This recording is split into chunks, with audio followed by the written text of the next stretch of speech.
俄罗斯宣布 S-500进入最后测试阶段，性能世界顶尖。S-500为何测试4年仍然无法服役？是不是出现了严重的技术瓶颈？未来会不会出口到中国？我们有请曹卫东老师为大家解读一下。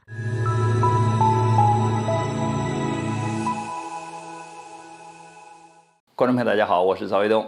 这个俄罗斯啊，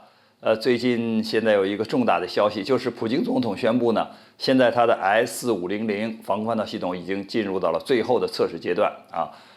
估计呢，就是今年年底以前呢，就要部署到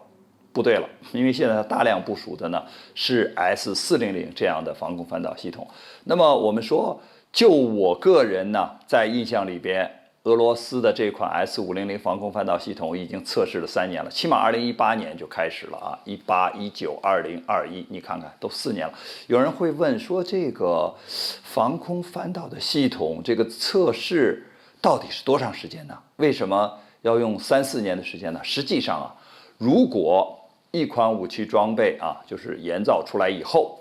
只要你测试合格，比如说你用1年的时间测试合格，那就可以使用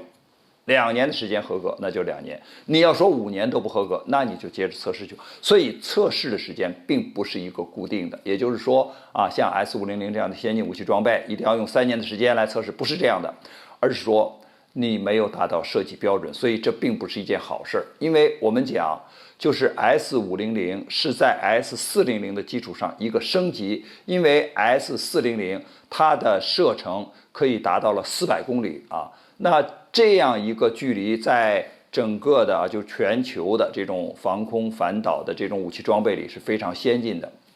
况且呢，它还和一种新型的雷达啊结合以后，这个雷达可以看600公里。那对这个 S-400而言，它的这种就是探测的距离啊可以更远。那么 S-500实际上是比 S-400要进行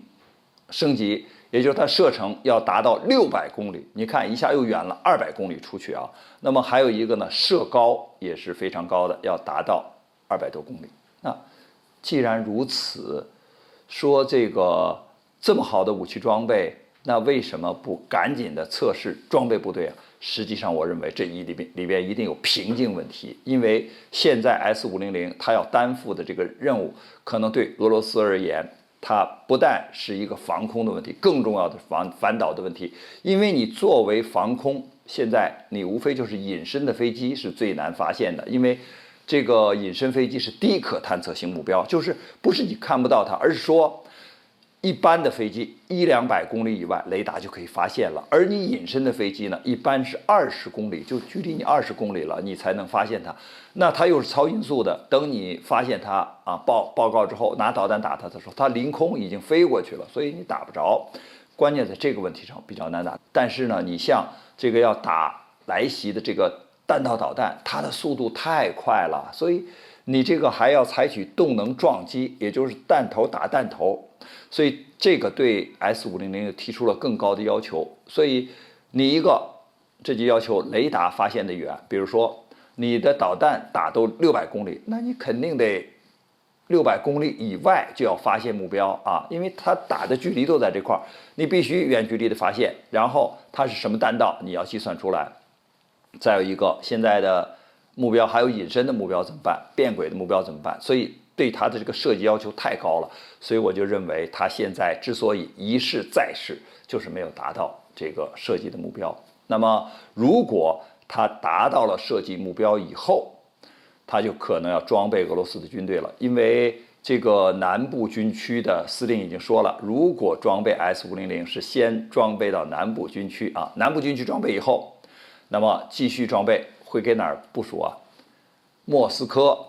加里宁格勒，那基本上就是这些重要的城市，因为你要防空反导，肯定要防重要的城市，它不是一种战术性的武器啊。比如说我这个部队正在前进，我要进行这种防空反导，那用得着 S-500吗？不用，所以它是整个对一个重大的城市或者一个重要的工业基地要进行防空反导的话，它才用得到 S-500。那么现在俄罗斯呢，大部分部队装备的，就是它现代化的主要是 S400，而 S500现在是正在测试。如果它一旦测试成功之后，先装备南部军区，然后重要的城市，那么有人就会问说，这么先进的武器装备，这个俄罗斯会不会出售？当然，俄罗斯的科学家说，我们不会把这么先进的武器装备进行出售的，那不是把自己的这种就是科技的水平和能力都给暴露出去吗？但是我认为它会出售，为什么呢？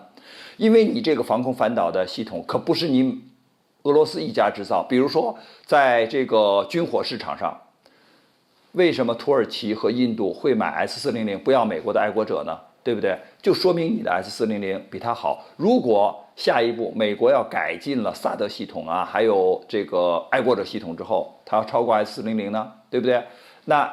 你的这个军火市场就给打掉了。所以我觉得俄罗斯会把改进版的，也就是出口型的 S500呢，推向世界这个军火市场。那比如说包括土耳其、印度，还有未来的伊朗，都可能是它的买家因为这个 S400它有个好处，它可以和 S300兼容。